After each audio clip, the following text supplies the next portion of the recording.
έκθεση «Φως στην Ομηρική Ιθάκη» είναι μια πρωτότυπη δική μου προσέγγιση του θέματος, προϊόν μακροχρόνιας έρευνας, στηρίζεται σε αρχαιολογικά και άλλα επιστημονικά δεδομένα, με τον κύριο κορμό της να βασίζεται στις θέσεις της καθηγητρίας αρχαιολογίας κυρίας Ευγενίας Βικέλα. Δεν ανταγωνίζεται και δεν υποκαθιστά τα μουσεία της Ιθάκης, αλλά προβάλλει, και αυτός είναι ο στόχος της άλλωστε, την ομηρική οδυσσιακή φυσιογνωμία συγκεκριμένων ευρημάτων ή δεδομένων που παρέμειναν για δεκαετίες αφημένα εκούσια ή ακούσια στη Λύθη ή τη Χρυσή Εφεδρεία. Η έκθεση, μοναδική σε στοιχεία στο χώρο του πρώην Οδυσσιακού Βασιλείου, αισιοδοξεί να γίνει το ιερό άντρο της οδυσσιακής παρουσίας στην Ιθάκη. Η ταύτιση της Ιθάκης με την ομηρική εδράζεται σε 10 κύριους πυλώνες που εκφράζουν την προϊστορική, προομηρική, τοπονημική, οδυσσιακή, παραδοσιακή, αρχαιολογική και ιστορική της αλήθεια. Οι πυλώνες εμπεριέχουν ο καθένας χωριστά και όλοι μαζί ένα πυκνό πλέγμα σαφών ομηρικών ενδείξεων παύλα τεκμηρίων. Ο πρώτος πυλώνας είναι η Ιθάκη της προϊστορίας, του μύθου και της ιστορικής απαρχής. Σύμφωνα με τα μέχρι σήμερα αρχαιολογικά και επιστημονικά δεδομένα, η Βόρεια Ιθάκη και στο τρίγωνο πόλης, Τριών Λαγκάδων, Πηλικάτων, Αγίου Αθανασίου, αλλά και η Νότια, στην Κανάτα και τον Αετό, έχουν να παρουσιάσουν ευρήματα, τεκμήρια ζωής όλων των φάσεων της μικηναϊκής και γεωμετρικής εποχής. Ασχέτως της μέχρι τώρα αδυναμίας εντοπισμού μικηναϊκών τάφων, η συνέχεια της ζωής στην Ιθάκη και ιδιαίτερα η ομαλή μετάβαση από τους σκοτεινούς χρόνους της πρωτογεωμετρικής εποχής, το 1050 π.Χ., προς τη γεωμετρική 900 και αρχαϊκή 700 π.Χ., είναι ένα εξαιρετικά σημαντικό γεγονός, το οποίο την ξεχωρίζει από τα υπόλοιπα νησιά του πρώην Οδυσσιακού Βασιλείου. Είναι σήμερα επιστημονικά παραδεδειγμένο ότι η γενικότερη και πολιτιστική εξέλιξη της Ιθάκης συμβάδιζε με εκείνη των άλλων περιοχών της Ελλάδας. Τώρα θα δώσω άλλη μια προομηρική ημερομηνία του 1300 π.Χ., που είναι ο χρόνος, η περίοδος κάθοδος των κεφαλίνων, της φυλής των κεφαλίνων, στα νησιά του Οδυσσιακού Βασιλείου. Εδώ υπάρχει μια σύγχυση ως προς το όνομα. Οι σημερινοί κεφαλονίτες χρησιμοποιούν το κεφαλίνες για λόγους εντυπωσιασμού και μάλιστα υπάρχει μια πινακίδα στο Μουσείο του Αργοστολίου η οποία αναφέρεται στον γεγονός ότι ο Οδυσσεύς ηγείτο των κεφαλίνων μεγαθύμων. Αυτό είναι κάτι το οποίο πρέπει να αρθεί, είναι ιστορικά λάθος. Κεφαλίνες ήταν φυλοί και δεν έχουν καμιά σχέση με τους σημερινούς κεφαλίνες. Οι κεφαλίνες κατοικούσαν τόσο την Κεφαλονιά όσο και την Ιθάκη αλλά και τη Ζάκυνθο, όπως και μέρος της Ακαρνανίας. Επομένως, αυτό το οποίο λέγεται για λόγους, αν θέλετε, παρελκυστικούς, είναι κάτι το οποίο θα πρέπει να φροντίσει η αρχή που εποπτεύει να το άρει από το Μουσείο του Αργοστολίου. Αυτό ως προς τους κεφαλίνες. Άρα οι κεφαλίνες δεν είναι λαός, οι κεφαλίνες δεν είναι λαός, ναι, είναι φυλή, η οποία κατοίκησε σε όλα και τα 3 νησιά του πρώην Οδυσσιακού Βασιλείου. Κάτι άλλο που θέλω να πω είναι ότι η Κεφαλινία δεν είχε το όνομα αυτό στα μερικά χρόνια. Η Κεφαλινία ονομάστηκε Κεφαλινία το 450 π.Χ. Όλα τα χρόνια, ακόμα και μέχρι και το 1700-1800, ονομάζονταν και Σάμος. Ολόκληρο το νησί είχε το όνομα της Ομηρικής Σάμου. Ο Όμηρος, όταν μιλούσε για Κεφαλονιά, εννοούσε Σάμο. Δεύτερος πυλώνας. Το όνομα της Ιθάκης. Το όνομα της Ιθάκης είναι ένα από τα σημαντικότερα και αδιάσυστα τεκμήρια της ταύτισής της και άλλωστε συμπεριλαμβάνεται στις πολλές δεκάδες ομηρικών ελληνικών τοπονυμίων που διασώθηκαν ως τις μέρες μας. Τα κύρια εξάλλου ομηρικά τοπονύμια της Ιθάκης, όπως Πόλης, Φόρκης, Αρέθουσα, Αλαλκομενές κλπ., είναι καταγεγραμμένα στην συνείδηση και στα έργα λογίων και απλών ανθρώπων τουλάχιστον από τον 2ο αιώνα π.Χ. Χαρακτηριστικό του αιωνίου ομηρικού πνεύματος του νησιού είναι η ύπαρξη τοπονυμίων και ομηρικών λέξεων όπως δόμος, τροπός, λίδι, ήμια, αφάλες, μελάνηθρος, ιδιαίτερα στην περιοχή του Σταυρού, μιας επίσης ομηρικής λέξης.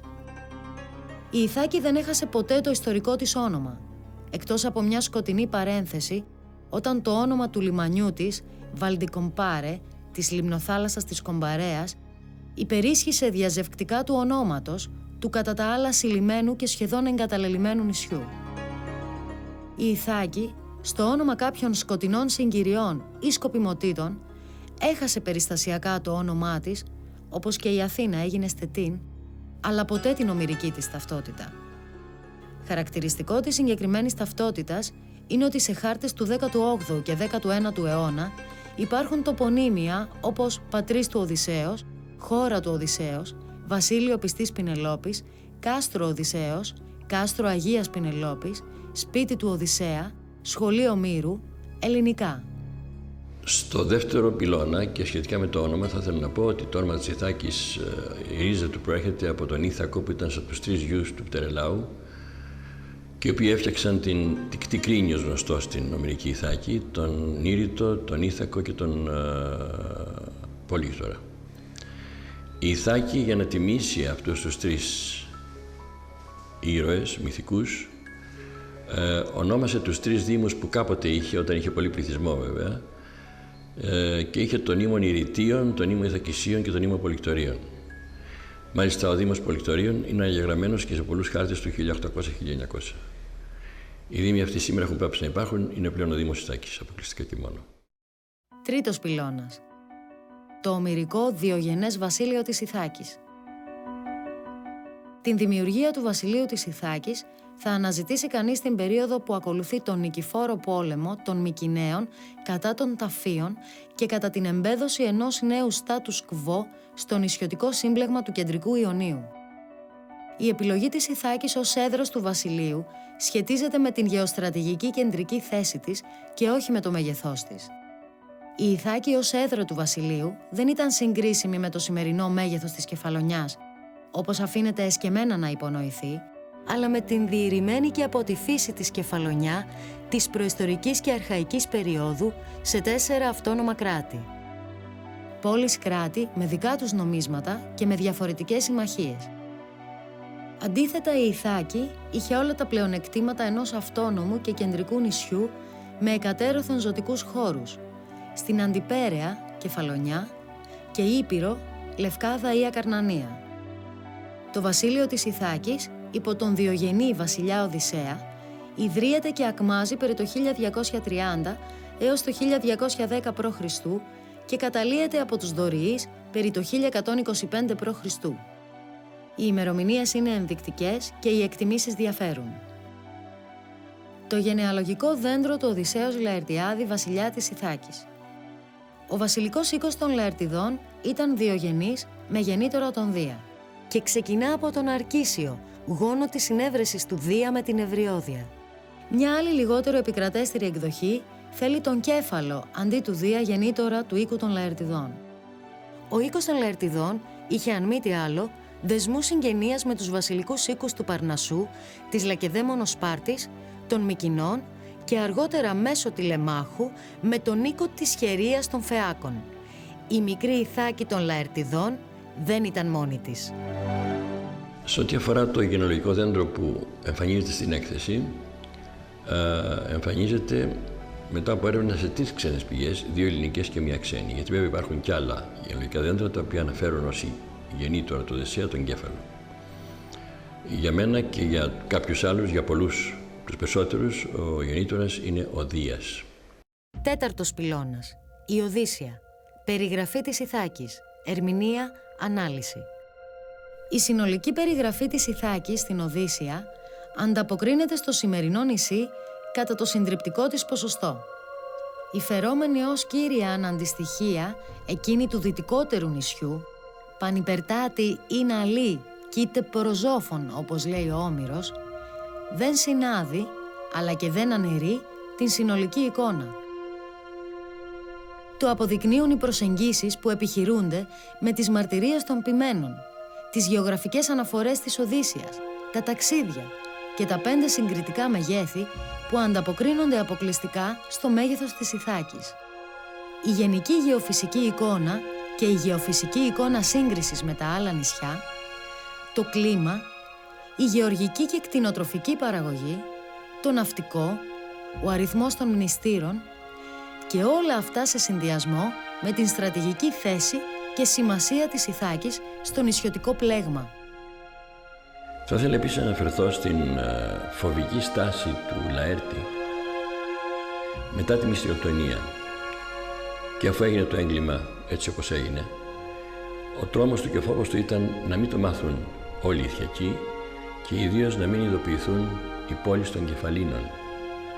Πράγμα που σημαίνει ότι υπήρχε από τότε αντιδιαστολή μεταξύ Ιθακησίων και Κεφαλίνων, μεταξύ ντόπιων και άλλων. Επομένως αυτό είναι ένα πάρα πολύ σημαντικό στοιχείο που διακρίνει τους δύο τόπους κατά τον καλύτερο τρόπο. Πέμπτος πυλώνας. Η παράδοση. Η μακραίωνη οδυσσειακή παράδοση ακολούθησε και ακολουθεί την ζωή της Ιθάκης τα τελευταία 3.000 περίπου χρόνια. Γεγονός που συντηρεί και αποδεικνύει η συλλογική συνείδηση των κατοίκων της, το φλογερό ενδιαφέρον των λογίων και αδιάψευστες αρχαιολογικές μαρτυρίες ενδείξεις. Στην ιστορική παράδοση, ανάμεσα στα άλλα, οφείλεται η ύπαρξη και στα δύο νησιά, Κεφαλινία και Ιθάκη, μια σειρά τοπονυμίων που μαρτυρούν καθαρά το μυθικό και ιστορικό τους παρελθόν.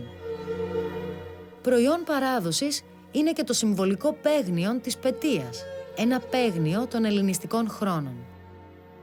Τελευταία επιστημονική επίσημη επιβεβαίωση, η πραγματεία του αείμνηστου κεφαλίνιου καθηγητή λαογραφίας Δημητρίου Λουκάτου, με τίτλο «Η Οδυσσειακή παράδοση στο λαϊκό πολιτισμό της σύγχρονης Ιθάκης». Ένα δοκίμιο που γράφτηκε το 1986 κατ' εντολήν της Ακαδημίας Αθηνών. Ένα αποκαλυπτικό και εξαιρετικά σημαντικό στοιχείο παράδοσης και γιατί όχι και ιστορίας, που σημαδεύει απαράγραπτα τα δύο νησιά, Κεφαλινία και Ιθάκη, είναι το γεγονός των αρχαιότατων τοπονυμίων τους. Η Κεφαλονιά φέρει ακόμα τα προομηρικά και ομηρικά τοπονύμια της προϊστορίας της.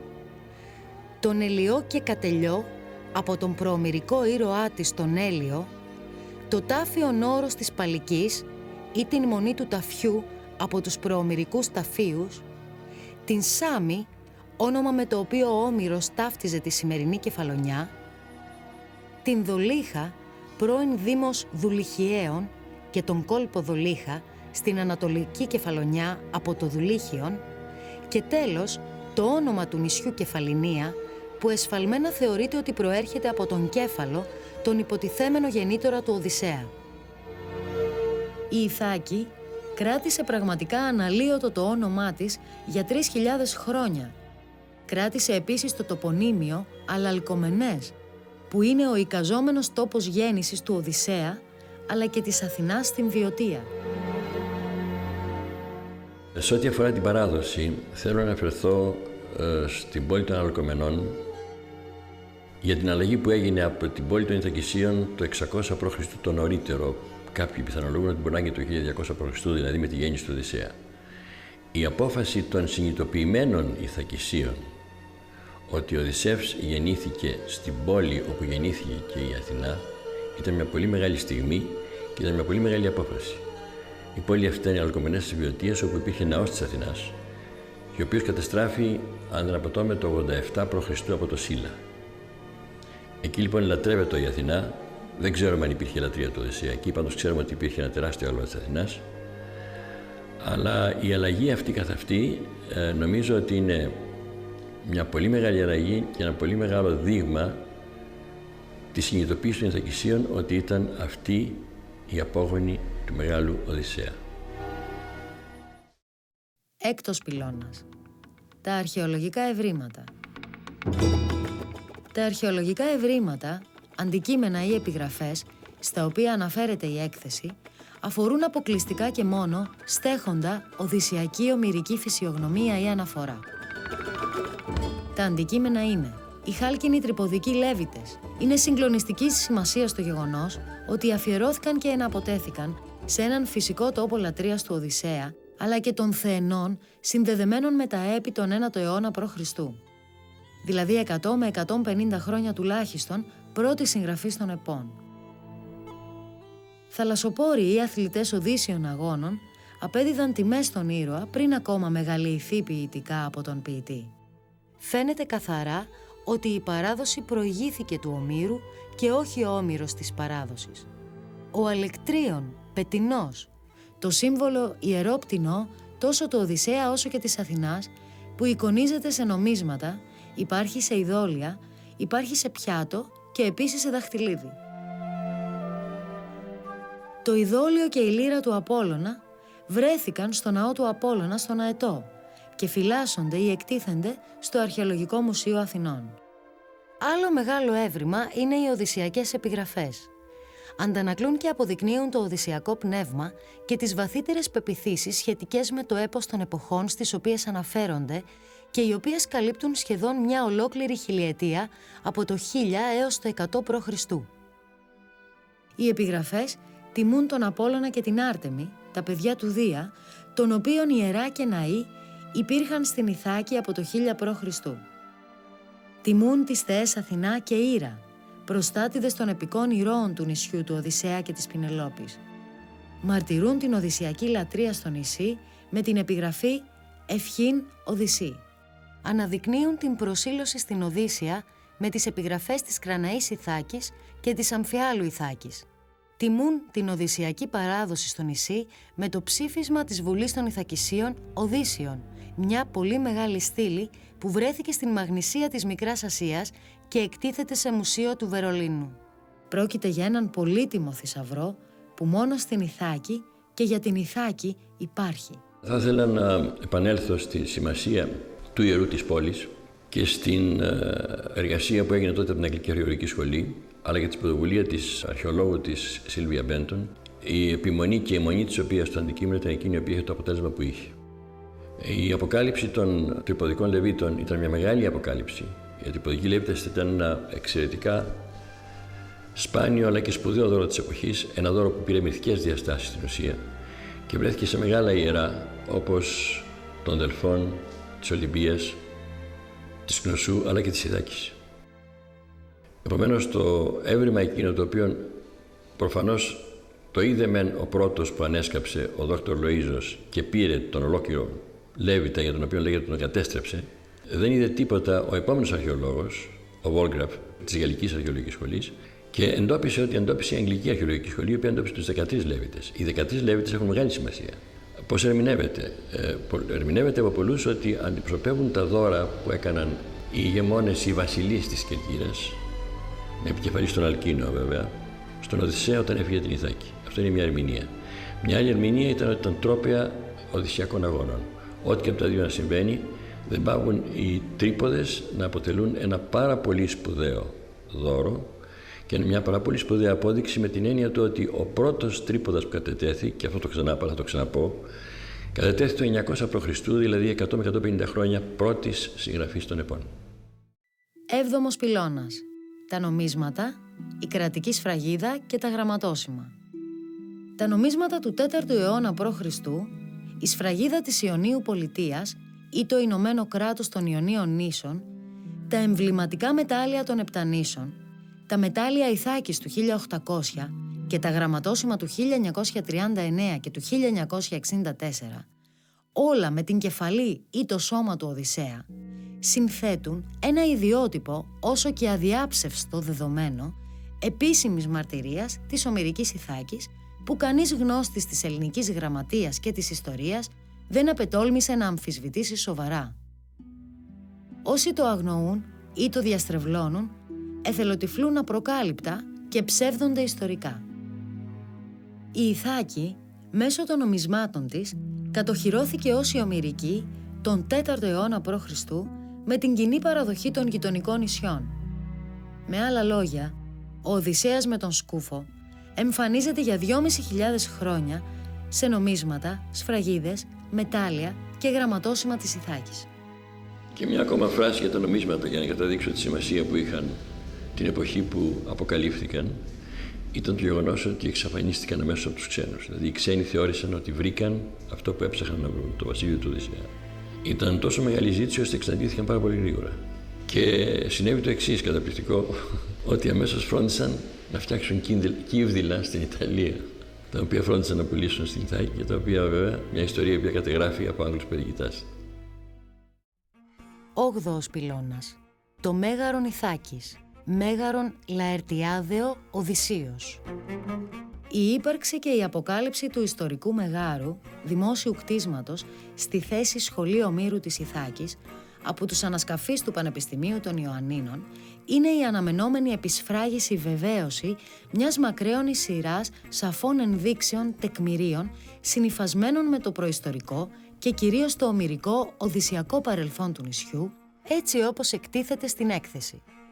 Η αποκάλυψη είναι συμβατή με τις προϊστορικές και μυθικές καταβολές του νησιού, το πανάρχαιο όνομά του, τα στοιχεία της ομηρικής αφήγησης, την μακραίωνη παράδοση, αλλά και τα διαχρονικά οδυσσιακής φυσιογνωμίας ευρήματα, όπως τα νομίσματα, οι επιγραφές και τα αντικείμενα. Ο αδιάψευστος από την φύση του περίοπτος δημόσιος χώρος, κατά τους ερευνητές, λειτουργήσε με κτηριακές αλλαγές και χρήσεις για περισσότερα από 1800 χρόνια, δηλαδή από τους προ-μικηναϊκούς χρόνους έως και τους ελληνορωμαϊκούς, ενώ η οδυσσιακή εγκατάσταση, το Μέγαρον Οδυσσέως, στο οποίο επικεντρώνεται το ενδιαφέρον, είναι περίπου του 1200 π.Χ. Το διακριτό και ευσταθές του Μεγάρου, το οποίο σχετίζεται εμφανέστατα με το φυσικό σε 2 επίπεδα κλιμακούμενο βράχο, στον οποίο επικάθεται, αλλά και οι λαξευμένες κλίμακες που τα συνδέουν, αποτελούν 2 ισχυρά αρχιτεκτονικά και αρχαιολογικά δεδομένα που συνιστούν, εκτός της καλά περιγραφόμενης κέρυας θέσης του, το καθοριστικό σημείο ταύτισης του Οδυσσιακού Μεγάρου με την σημερινή εγκατάσταση, αν δεν πρόκειται για μια σύμπτωση δομής μεγάρου που σπάνια συναντάται και περιγράφεται.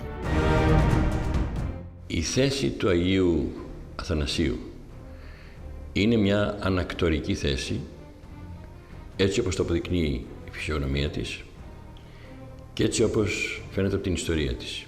Οι αρχαιολόγοι των Ιωαννίνων λένε ότι χρησιμοποιήθηκε ως ανακτορικός χώρος για 1800 χρόνια. Εν πάση περιπτώσει, υπήρξε ένας λαμπρός δημόσιος χώρος. Αυτό είναι το ένα. Το δεύτερο είναι η ομοιότητα που παρουσιάζει ο χώρος σε σύγκριση με την περιγραφή της Οδύσσειας. Ιδιαίτερα ως προς τα 2 άνδυρα του χώρου, ως προς τις κλίμακες, ως προς το χώρο αυτό καθ' αυτόν και βέβαια το περιεχόμενο του χώρου, το οποίο είναι καθαρά ανακτορικό. Ένας τρίτος λόγος είναι ότι τα ανάκτορα βρίσκονται σε ένα χώρο που περιβάλλεται από παντοειδή, οδυσσιακά ή ομηρικά κατάλοιπα. Όλη η έκθεση έχει να κάνει με αυτά. Τα δείχνει, τα προβάλλει, για να δείξει τι, ότι ανάμεσα σε αυτά η ύπαρξη του ανακτόρου είναι κάτι πολύ πολύ φυσικό. Κάποιοι πάνε να βρουν το ανάκτορο σε άσχετους χώρους. Αυτό είναι το λάθος τους. Στην Ιθάκη το ανάκτορο υπάρχει μέσα σε ένα χώρο που είναι ομηρικός, που είναι οδυσσιακός, αποδεδειγμένα από συγκεκριμένα ευρήματα. Ένατος πυλώνας. Ιστορικά και παραδοσιακά δεδομένα. Τα ιστορικά δεδομένα γεγονότα που ακολουθούν είναι άκρως ενδεικτικά της συλλογικής συνειδητοποίησης και αποδοχής από Ιθακισίους και ξένους, της οδυσσιακής φυσιογνωμίας και των συμβόλων της Ιθάκης, έτσι όπως εκφράστηκαν στη διάρκεια 3.000 χρόνων από το 1000 π.Χ. έως σήμερα. Από αυτές τις ημερομηνίες που ξεπερνούν τις 30 θα αναφερθούμε σε 4 και συγκεκριμένα. Το 1797 ο Μέγας Ναπολέων, τιμώντας την ομηρική Ιθάκη, την όρισε έδρα ενός εκ των 3 διαμερισμάτων του Ιωνίου, που περιλάμβανε την Λευκάδα, το Μεγανήσι, τον Κάλαμο, τον Καστό, την Κεφαλονιά και τις περιοχές της Πρέβεζας και της Βόνιτσας. Ήταν το λεγόμενο διαμέρισμα Ιθάκης, Département d'Ithaque. Την ίδια χρονιά, ο πολίτης Αρνό, εκπρόσωπος του Μεγάλου Ναπολέοντος, ύψωσε την γαλλική σημαία κατάκτησης της Ιθάκης στα ερείπια των θεωρούμενων τότε ως οδυσσιακών ανακτόρων του Αετού. Το 1807 η Ιθάκη πρόσφερε πολεμικά εξοπλισμένο σκάφος για την άμυνα της Λευκάδας κατά της απειλής του Αλή Πασά των Ιωαννίνων, που το ονόμασε Πινελόπη. 2 χρόνια μετά πρόσφερε και ένα δεύτερο σκάφος που το ονόμασε Οδυσσέα. Το 1821 η Ιθάκη, τιμή Σένεκεν, επιλέγεται αξιοκρατικά για να γίνει η έδρα του πρώτου ελληνικού πανεπιστημίου στην Ελλάδα, αλλά απορρίπτεται πολιτικά στο τελευταίο στάδιο και επιλέγεται η Κέρκυρα. Τέλος, το 1823 την ομηρική Ιθάκη θεωρεί ο μεγάλος Λόρδος Βύρων ως τον τόπο που θα επιθυμούσε να θαυτεί μαζί με τα βιβλία του. Ως προς την παράδοση, θέλω να μείνω σε ένα σημείο, μια και ο ίδιος έχω περάσει από όλα τα στάδια της ναυτικής τέχνης. ότι ο Ιθακικός εφοπλισμός των αρχών του περασμένου αιώνα, οι Ιθακοί τιμώντας ακριβώς το όνομά τους, χρησιμοποίησε όλο το εύρος των ονομάτων της Οδύσσειας προκειμένου να ονομάσει τα καράβια του και να φέρει το όνομα των ηρώων του έπους στα πέρατα του κόσμου. Όπως επίσης, η πρώτη ιθιακιά ασφαλιστική εταιρεία ήταν ο Οδυσσεύς, αλλά και όλοι οι ιθιακοί σύλλογοι ανά τον κόσμο ήταν ο Οδυσσεύς. 10ος πυλώνας. Οι έμεσες αποδείξεις περί ομηρικής Ιθάκης. Οι έμεσες αποδείξεις που επιβεβαιώνουν τη φυσιογνωμία της ομηρικής Ιθάκης είναι εξίσου ισχυρές και παραδεδεγμένες με τις άμεσες. Υπάρχουν πράγματι 3 ειδών έμεσες αποδείξεις για την περίπτωση της ομηρικής Ιθάκης. Πρώτον, οι αποτυχημένες θεωρίες για κάποια άλλη ομηρική Ιθάκη εκτός της σημερινής Ιθάκης. Όλες οι αιρετικές, αυθαίρετες και αντιφατικές θεωρήσεις, οι οποίες ήθελαν την ομηρική Ιθάκη εκτός Ιθάκης, απέτυχαν το σκοπό τους και δεν επέζησαν ούτε καν ως την έλευση της επόμενης θεωρίας. Η Ιθάκη επιβεβαιώθηκε επανειλημμένα και έμεσα, ενώ οι αρνητές της δεν εισέπραξαν παρά μια πρόσκαιρη δημοσιότητα, η οποία για πολλούς ήταν ίσως και το ζητούμενο. Σχετικά με αυτό, ο αείμνηστος Ιωάννης Κακριδής είπε και έγραψε ότι δεν υπάρχει κανένας λόγος να διαφοροποιήσουμε την ομηρική από την ιστορική Ιθάκη. Η δεύτερη έμεση απόδειξη είναι η σύλληση που έγινε στο όνομα της πατρίδας του Οδυσσέα. Ενδεικτικά, επιλέχθηκε ως ένας από τους 4 εκλεκτούς στόχους της πρώτης μεγάλης σύλλησης. Οι άλλοι ήταν ο Παρθενώνας των Αθηνών, ο ναός της Αφέας στην Αίγινα, ο ναός του Επικούριου Απόλλωνας στις Βάσεις.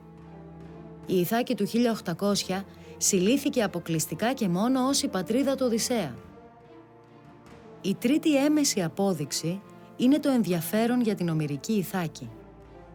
Το ενδιαφέρον περί της ομηρικής Ιθάκης υπήρξε ανέκαθεν ζωηρό και ο αριθμός των ενδιαφερόμενων που ασχολήθηκαν ως υπέρμαχοι ή αρνητές είναι χαρακτηριστικά ενδεικτικός. Σχετικά με τις έμεσες αποδείξεις και τις αποτυχημένες θεωρίες περί ομηρικής Ιθάκης. Οι θεωρίες κυρίως της Κεφαλονιάς κινήθηκαν σε 3 άξονες. Ο πρώτος άξονας με 2 θεωρίες θέλησε να ανταλλάξει τα ονόματα των νησιών, δηλαδή να γίνει η Κεφαλονιά Ιθάκη και η Ιθάκη Σάμι. Αυτό απέτυχε λόγω μεγέθους. Ο δεύτερος άξονας κινήθηκε στο ότι η Ιθάκη είναι πανυπερτάτη προσώπων και επομένως το ιδανικότερο κομμάτι της Κεφαλονιάς ήταν η Παλική. Γύρω στην Παλική κινήθηκαν 4 θεωρίες. Το τρίτο κομμάτι, αφού στην Παλική δεν απεκαλύφθη τίποτε άλλο παρά μόνο ότι είναι η Παλική, και η οποία βέβαια απεκόπη, κατεβυθίστη, ανυψώθη και ούτω καθεξής, το τρίτο κομμάτι, ο τρίτος άξονας στο που κινήθηκαν οι κεφαλικές θεωρίες και είναι άλλες 4 θεωρίες με αυτή την τακτική, με αυτή την προοπτική, ήταν ότι κατέτμησαν την Κεφαλονιά. Η τελευταία θεωρία του Πόρου, παραδείγματι, μια από τις τελευταίες θεωρίες, έχει κόψει ένα κομμάτι της Κεφαλονιάς, το οποίο θεωρεί νησί και το οποίο εμφανίζει ως ομηρική Ιθάκη. Αυτοί είναι οι τρόποι, οι άξονες πάνω στους οποίους κινήθηκαν οι θεωρίες της γειτονικής και αγαπητής μας Κεφαλονιάς. Η έκθεση αυτή εδώ έχει σκοπό να εμφανίσει, να αναδείξει το πρόβλημα, να το μεγιστοποιήσει και να καταδείξει προς πάσα κατεύθυνση ότι υπάρχει μία και μόνη μοναδική Ιθάκη. Η Ιθάκη του σήμερα, η Ιθάκη ιστορική, είναι και η Ιθάκη του Οδυσσέα. Αυτό γρήγορα ή αργά θα καταφανεί, θα αποδειχθεί. Η έκθεση αυτή είναι μια προσπάθεια προς αυτή την κατεύθυνση.